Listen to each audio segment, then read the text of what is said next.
Thank you so much for staying tuned to this channel. Welcome to the last edition of International Forum for the year 2022. Yeah, you're surprised. This is December 27.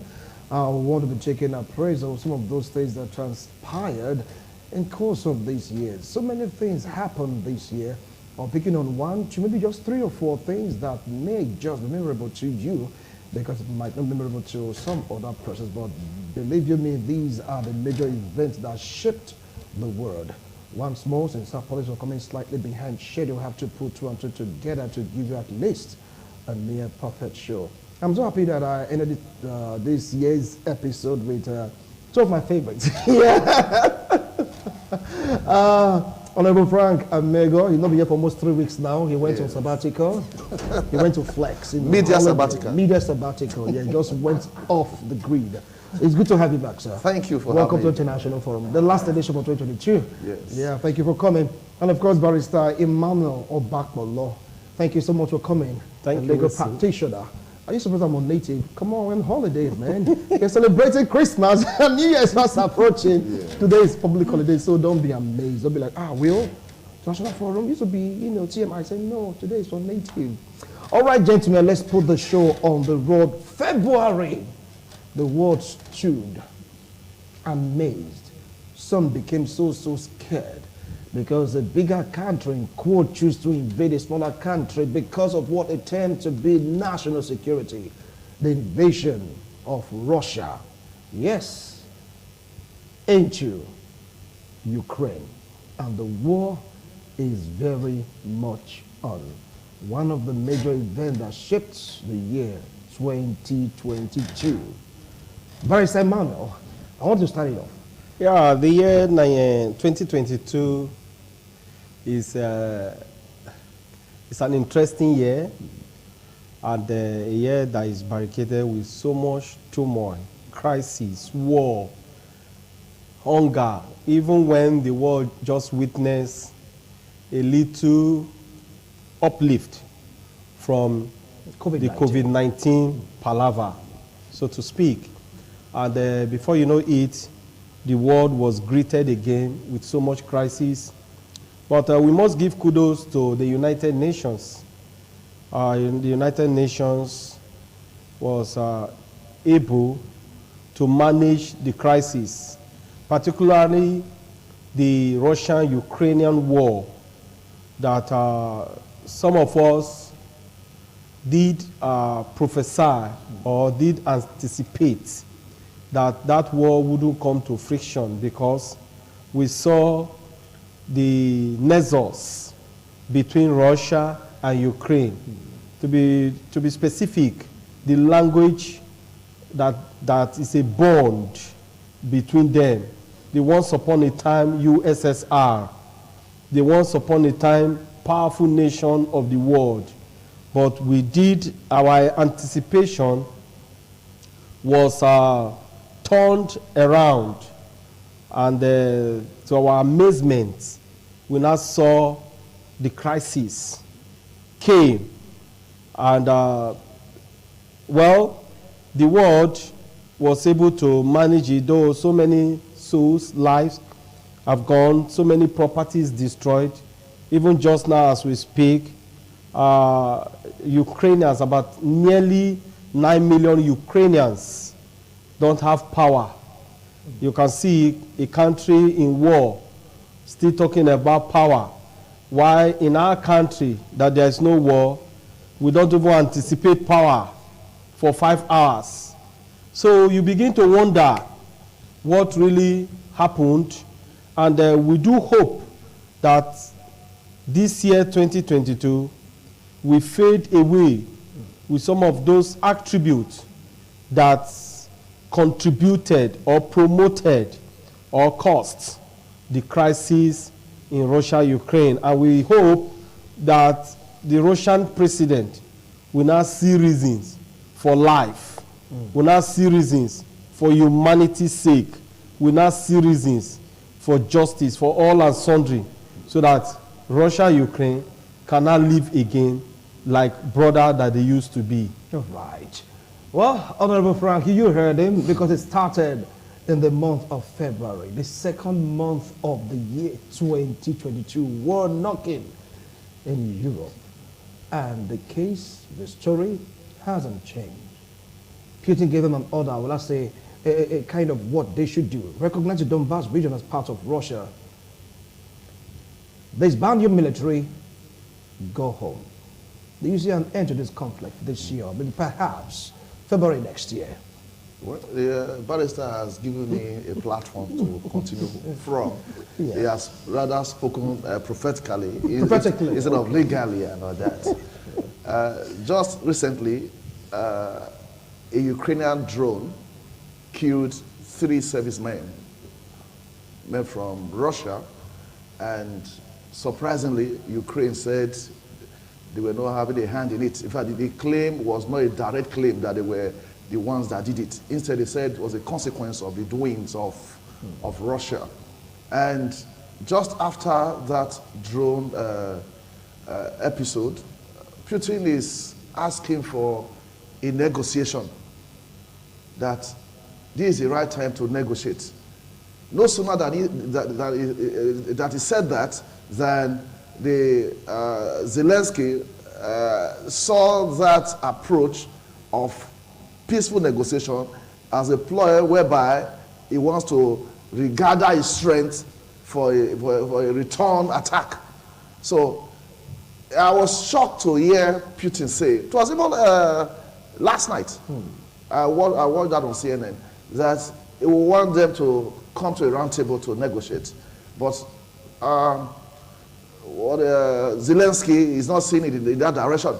It's just like you just finish fighting and the opponent is serving you with food and drinks. You likely will not eat it. So that's what is happening right now. And this war ought not to have gotten to this stage in life if not for the greed of Putin. If they don't want you, you are still claiming the old USSR. Events have overtaken USSR. We should just turn the page that the level of independence of the various nations that earlier made up the USSR should subsist. But he's thinking that USSR should come back, and that can be. In marital issues, for instance, husband and wife, they've gone to court and they have separated. And the man is still running after the woman, but there's a valid court ruling, if you allow me to use your language, a valid court ruling stipulating that this union shouldn't hold anymore. Can't it be appealed? But events are overtaking that. Events are overtaking that. So what you're asking for is near impossible. So that's why this war between Russia and Ukraine has been unnecessarily aggravated with no thanks to Putin. No thanks to Putin? Yes. But right now he has extended an olive branch. Suspiciously. No, whether suspiciously or not, he extended an olive branch. Said, come, let's talk. Don't forget that winter is approaching and they are accusing Putin of using winter as a weapon vis-a-vis the desolation of Ukrainian power supply. He's rendering this olive branch. I don't think he has something worse he would do if Zelensky refused to accept his offer. Yes, I see him having something hidden in his sleeve. And looking at the circumstances that surround the sudden olive branch tendering, one would be suspicious of the move by Putin. But I will admonish that even while the world is suspicious of his moves, the world will also give him a chance. Because if you go through history, you discover that the First World War that took place between 1914 and 1919, there was nothing like olive branch. The Second World War between 1936 and 1939 rather, to 1945, there was no olive branch. Even Hitler preferred to die a death, or preferred to die the death rather, that nobody would see him and see his corpse. But today, here we are, the man is suspiciously, quote now, tendering an olive branch for peace. I do think that it should be given a chance. However, somebody said, if you want to eat with the devil, use a long spoon. But I advise, don't eat with the devil. Even where there is going to be a situation where there is need for a round table discussion, it could be taken to a neutral ground. And it could start with the foreign ministers. Then also you have NATO and our allies. Then you have also the allies of Russia, like North Korea.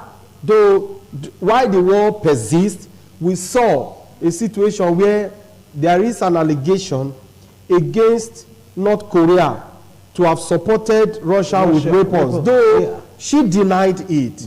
But I want to state here and now that in situation of either war or peace, you must have allies. So that is what the world witnessed in course of this Russian-Ukrainian war. But one thing both leaders must have at the back of their mind is to see that this world comes to an end. Legendary Lucky Dube said that leaders go to war all because of what they choose to achieve and not because of the people.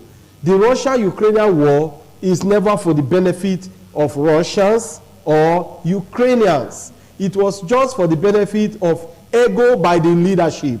So Putin, while he has suspiciously or pretentiously tendered an olive branch, Zelensky and other leaders of the world should also pretentiously or suspiciously receive the olive branch. Olive branch, so that the world, at least in that part of Europe, particularly Eastern Europe, could be at peace. All right. Someone is dealing with another person, destroying everything they had to make them survive. All of a sudden they said, look, okay, let there be peace.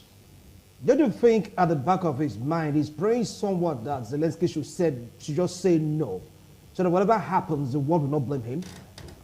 Yeah. Because like what you said, a drone attack took out 3 Russian military personnel. I said, now let's have peace. I don't think this person is really having something else.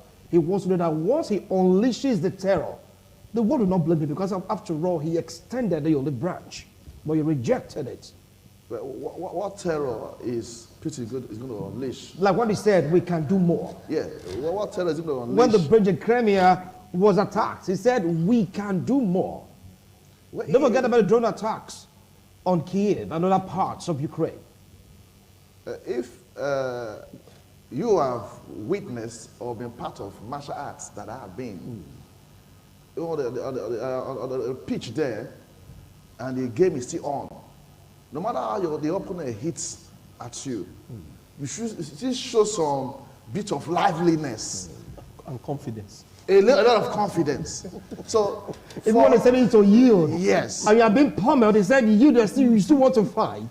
even in wrestling, most times you are thrown to the floor, and you're still saying, "Come on," and you are at the bottom, and you are still asking for more. So whatever Putin is saying, directly and indirectly, whether he meant it or not, it can't stand, because he's not looking for an excuse to carry out more mischievous acts that the world will not, as you said, as you say, you asked for peace, you were the one that said no, relented in accepting the peace.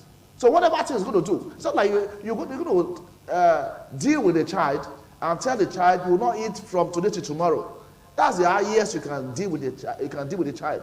But if you have used your worst weapon on the child, and the child knows that that's the worst you can do, if you threaten that child subsequently, he will not even listen to you, because you are seeing your worst. So the worst. You know, say that they've seen the worst of Russia. That's the worst. He can't do anything more than that. He can't. Barrister, I've seen the worst of Russia in this conflict. Well, I do not want to Yes. to anticipate a situation where this war, the Russian-Ukrainian war, will go more than this, because I do think and believe that Putin has something up his sleeve.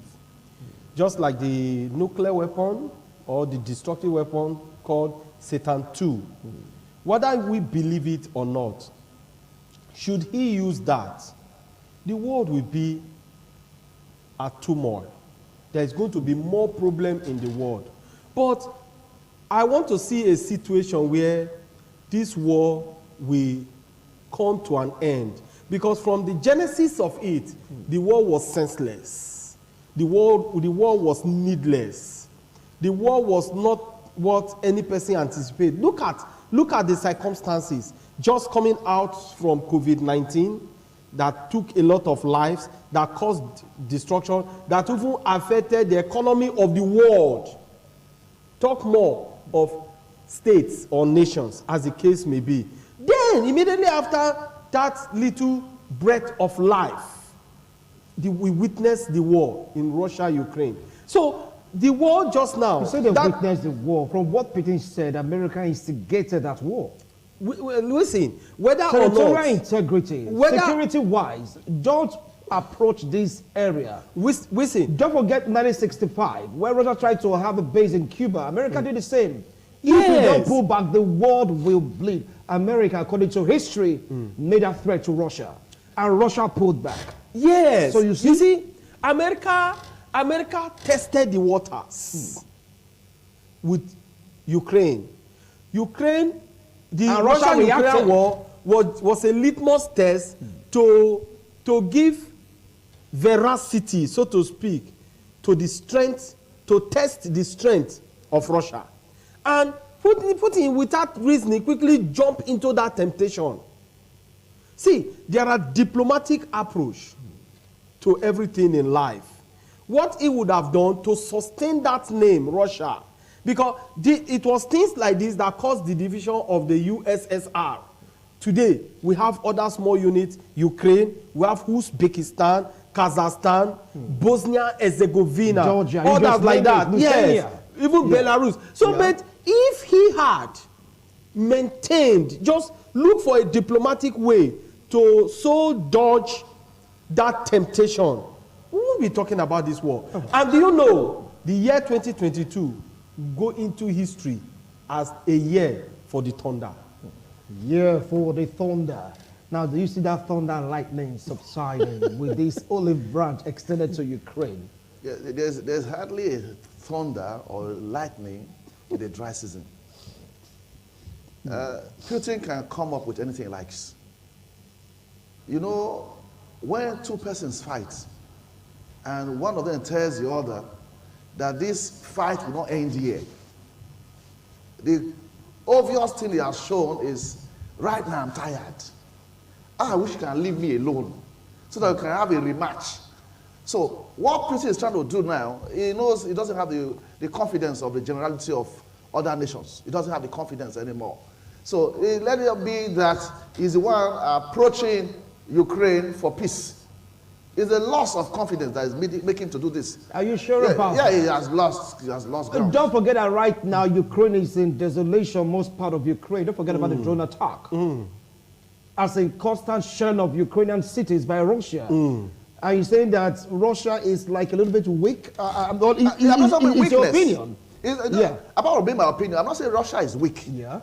Going by global acceptance of the unleashing of terror on Ukraine, he has lost that respect. Putin has lost that respect. Okay. So if you're going to beat up a child stole a piece of meat, and in the morning you beat him, in the afternoon you beat him, in the evening, what happened? Okay, how much is a piece of meat? You take a full cow. So what has what has Ukraine done? The bombardment has been so much and so devastating. And all I'm saying is losing the major global countries that would have said to him, go ahead. But those people are kind of backing out. And apart from backing out, they still have their own challenges. North Korea has its own challenges. China has its own. Everybody has its own. And this is where the people that initially backed Russia. Somebody is having a taste of these troubles. So it was the right time that Putin should withdraw. Never ask for peaceful negotiation. You should withdraw. You just withdraw from the war. We know you have so beaten Ukraine to a standstill. It's okay. You don't kill again a dead horse. You want to kill a dead horse. So Ukraine is just a tiny figment when compared to the generality of Russia. So let's take it right now, right here, that Putin is looking for a way to say, I am through with this war.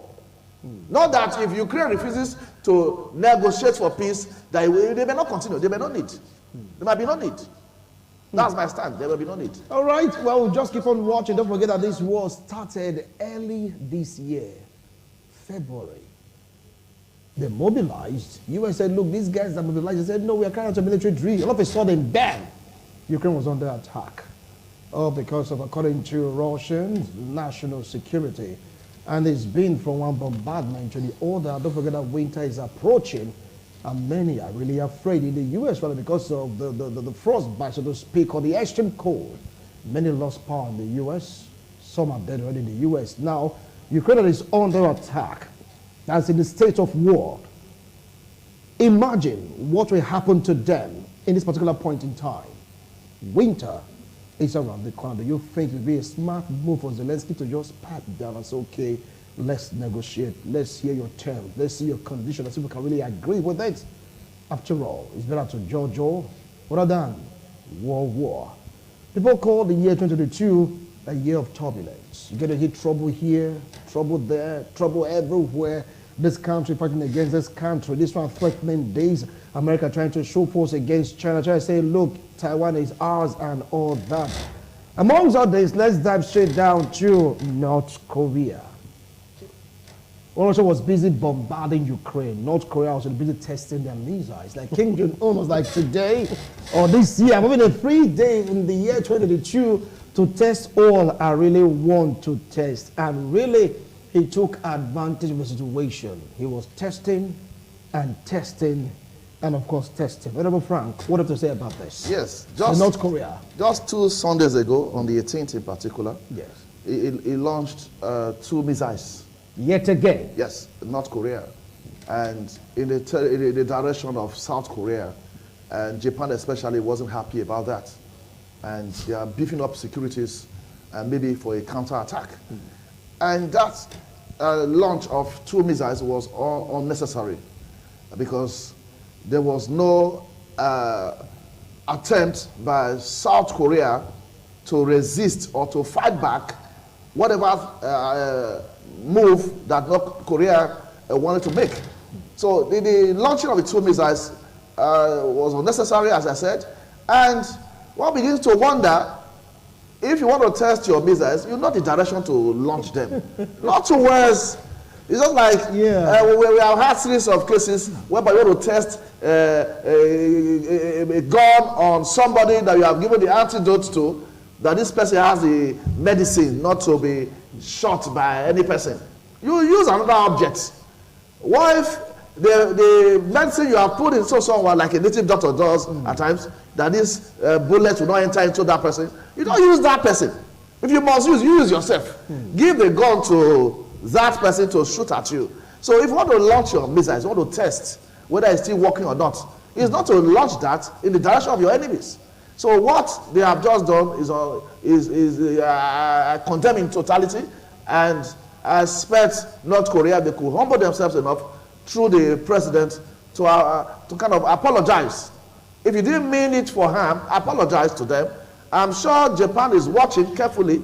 If there's no body language to show that the launch of those 2 missiles was kind of by accident, then that brings to full consciousness the people of South Korea to prepare for a reprisal attack. Reprisal attack? Yes. And don't forget that also, because of these tests of a missile, ballistic missile, the missile by North Korea, Japan choose to increase for the first time in years its budgets in military defense and offenses. For the first time in years. Don't forget the assassination of Shinzo Abe. That is on one hand. Now they choose to triple the amount they are budgeting. We talk about military, offensive weapons, you just name it. North Korea testing their missile. Is it to show the world that yes, we are a country to reckon with? Over to you, Barrister. Yes, it's a deliberate act by North Korea. You know, the manner of leaders the world is experiencing today is that kind of leaders that always think they can do and undo, that they have the power, particularly in countries like North Korea, Iran, Iraq, and even Yemen, even. Yes, Yemen, Afghanistan. You begin to see how these leaders have so positioned themselves above the people and the law. For these reasons, they begin to manifest certain character or attribute or quality just to test or measure the strength they have. And that is the singular reason why you see that today other countries are now apprehensive because of the character of these persons. So for that reason, they too began to see how they can protect their territory. And the protection of the territory of a country now does not just lie within the territorial area or marks or landmarks of that country. It goes beyond that. So countries are beginning to reason, look, we should not wait for external aggression before we can respond or react. What we do, let's see that we create an avenue wherein whatever external aggression that is put forth against us, it will not come near us, rather we will meet at a point. And that is why you see today, Japan has now increased her budget for defense, for security, because already there is so much trouble around the world. In Eastern Europe, you have war. In Asia, you have war. Even near near Africa here, you have war. In Haiti, you have war. So now that the world is beginning to experience all of this, this is the reason why I said the year 2022 will go into history as a year of the thunder. Because already there is thunder strike in every part of the world. Different countries coming up, even without any provocation, even without no attempt of provocation.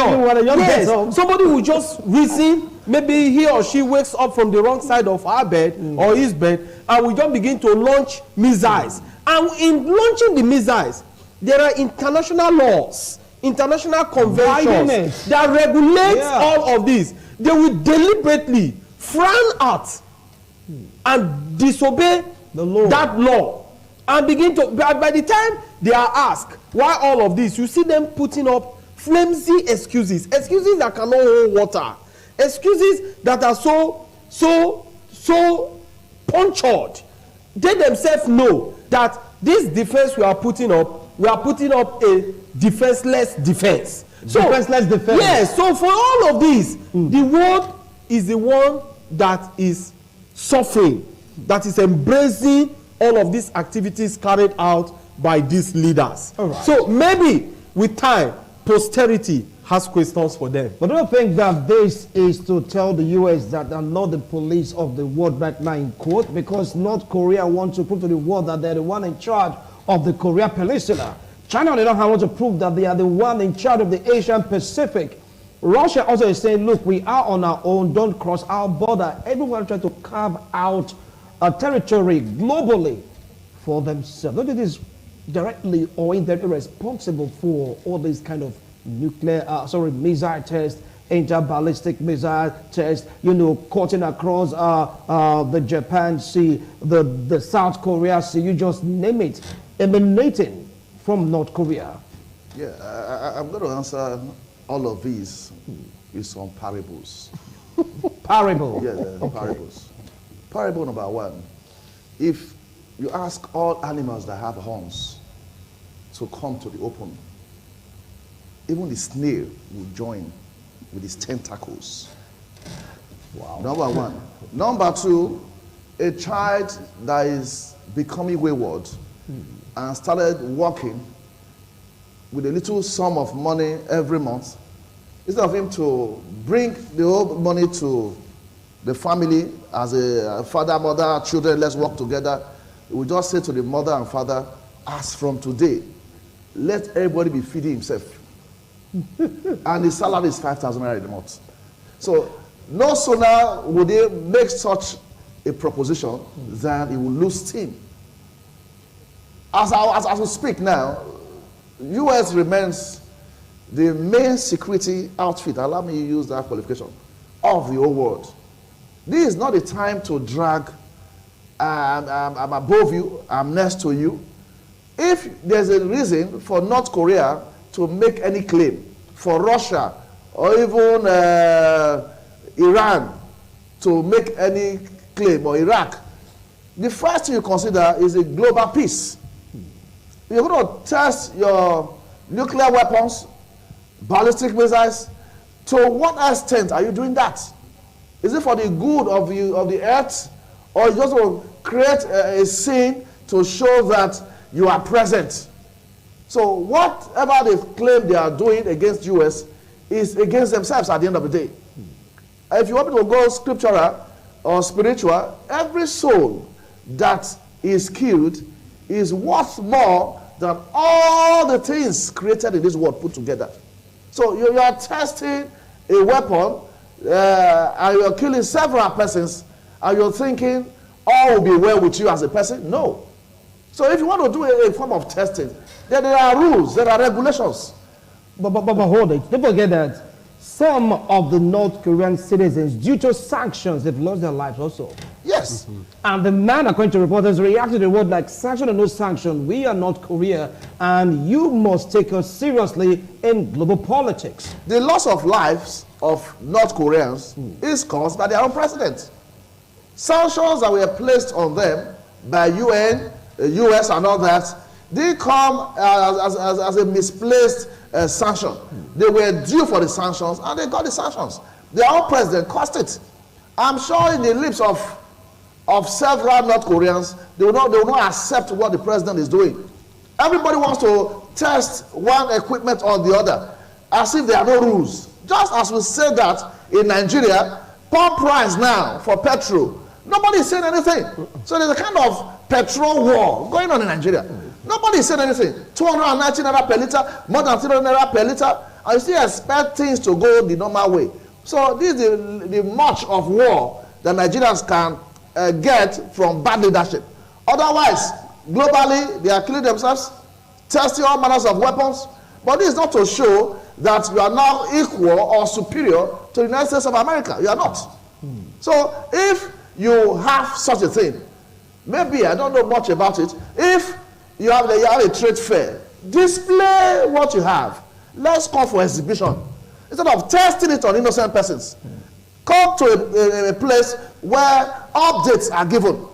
I have the latest of ballistic missiles. I have the latest of nuclear weapons. You bring them, let's interact. All the scientists, all the engineers that are involved, they brainstorm and work better modalities as to how to improve on their weapons. Not to test it on human beings. All right. Now, can one deduce that is because of the fear of the aggression of North Korea? That's why Japan is making that stand, increasing the budgetary allocation to defense. I think every reasonable nation of the world or state of the world should be prepared for anything just now. Because looking at the way the circumstances or the plight of the citizens of the earth just now is worrisome.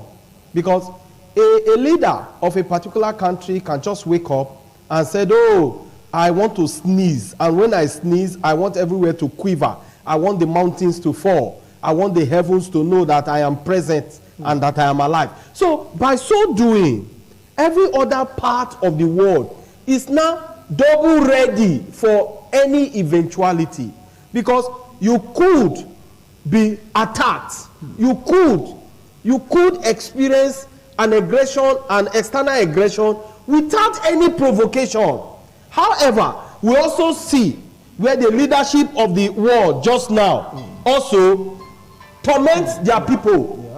Torments their people by using policies that are so detrimental, policies that are so draconian. And that is what we are experiencing in Russia, in Iran, in North Korea, even in Iran. Also, even in Iran. nations, yeah. We see where the leadership is not bothered with the welfare of the people. Instead, we see situation where a particular leader assumes when he or she is safe, every other person is safe. So the security of the leaders just now is the security of all. That is their imagination. And once any leader imagines such, you will find the kind of attribute displayed by the North Korean head. So today, Japan is also double ready. Japan is apprehensive of any external aggression. And by so doing, she wants to be prepared at all times. So if Japan goes further to say, okay, we have missiles we want to test, and begin to test those missiles near the territory of North Korea, would the president of North Korea not react? He will react. It is unfortunate that it is only this part of the world where we find ourselves, where our leaders don't bother about the welfare and security of the people. Instead, their welfare and security is also the welfare and security of the people. All right, well, we'll keep watching the world because, like what he said, it was a year of thunder. Somebody called it the year of turbulence. We get to hear reports, chemist reports, major reports emanating from all corners of the earth, in the year 2022. And talking about major event that shaped the year 2022, let's take a look at the passing of a monarch, Queen Elizabeth II. Yeah, the year 2022 really rubbed the earth off that wonderful lady.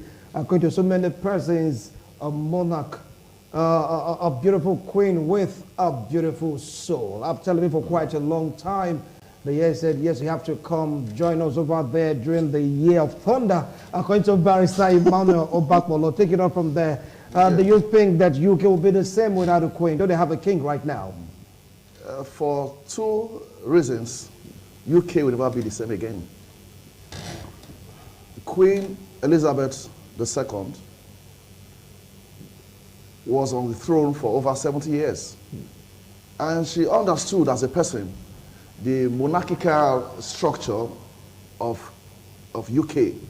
So she didn't dabble into politics and all that because her position did not endear her with the political activities in that environment. So all that she did, I suspected, immediately she passed on, then Prince Charles of Wales.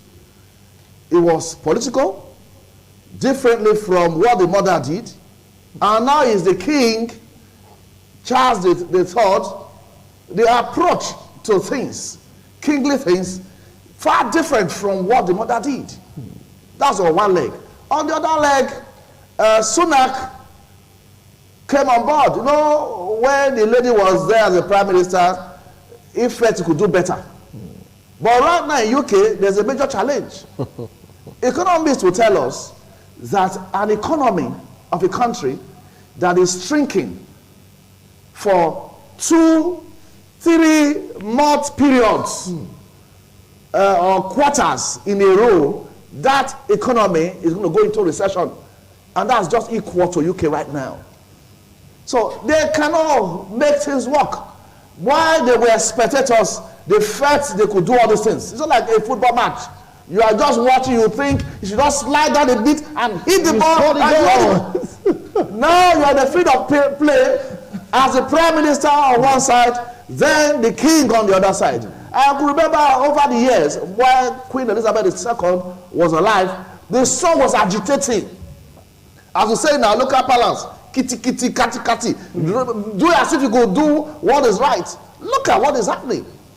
Now King Charles III is getting involved in politics, which was not in tandem with what the mother did, which was very right. Not to get involved in politics apart from the ceremonial appearance of our position. But the son is doing differently. And now the prime minister, the cost of goods and services have skyrocketed. We have some siblings abroad, and when they are calling as if we should send something to them, because UK now is not the UK used to be.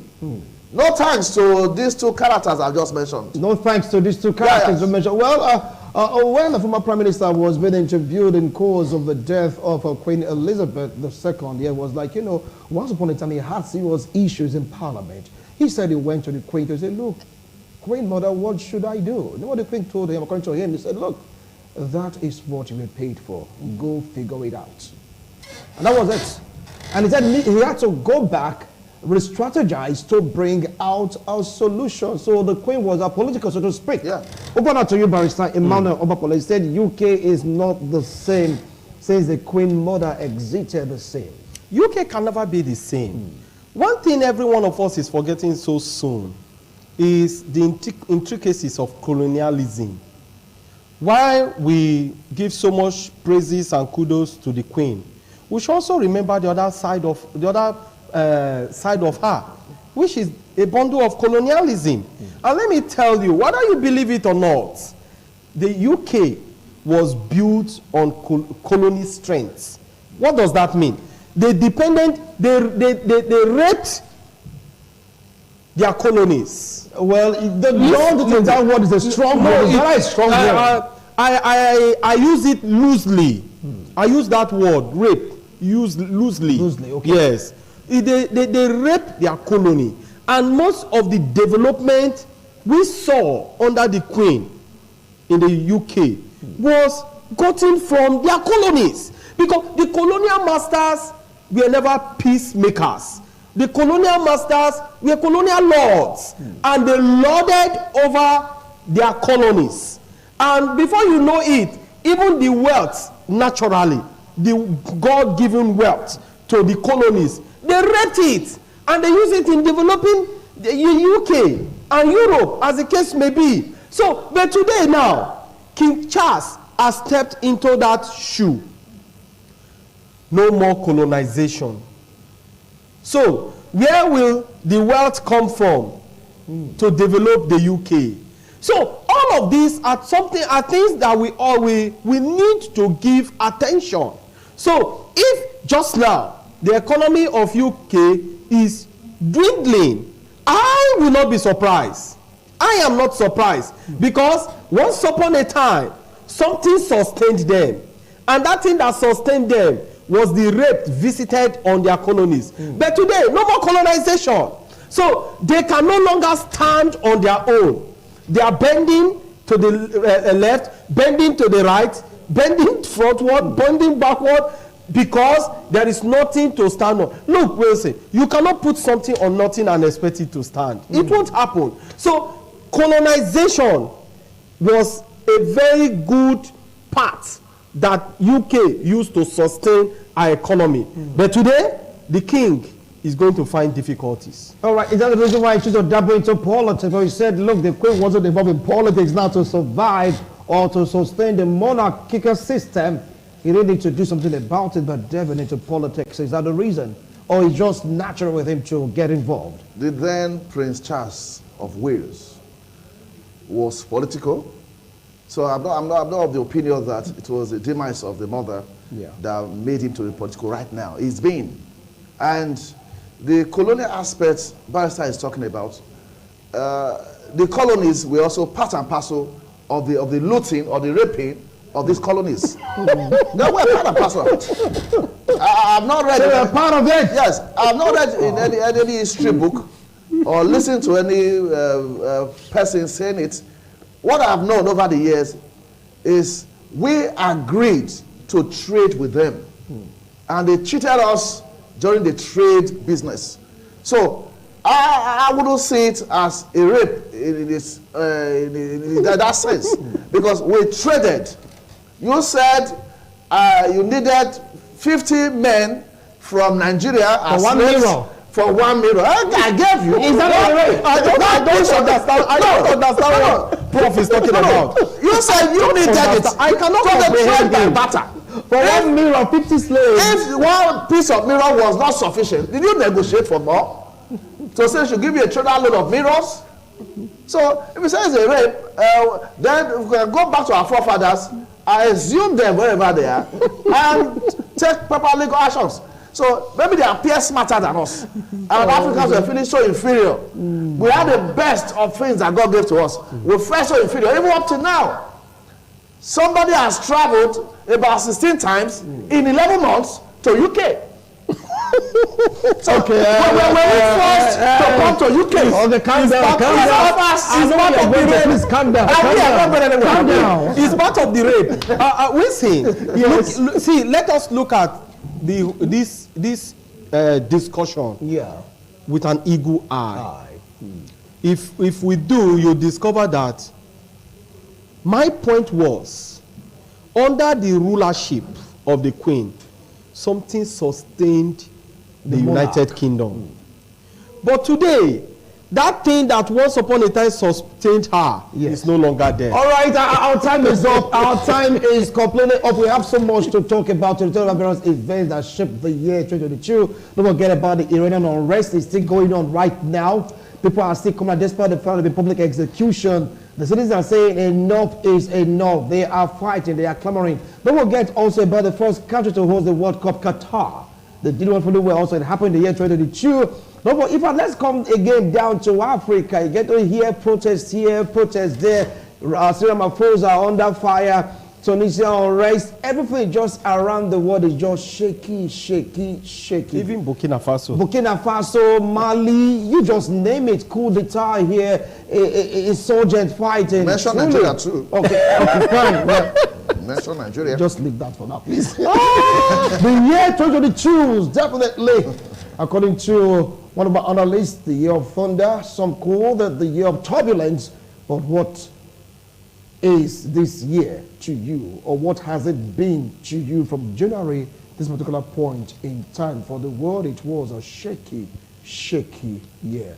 I pray that next year, the world will find it more peaceful, all right, more enjoyable. Gentlemen, thank you so much, and I wish you a happy new year in advance. By God's grace, to see you again next year on this same platform, International Forum. God willing. Bye for now.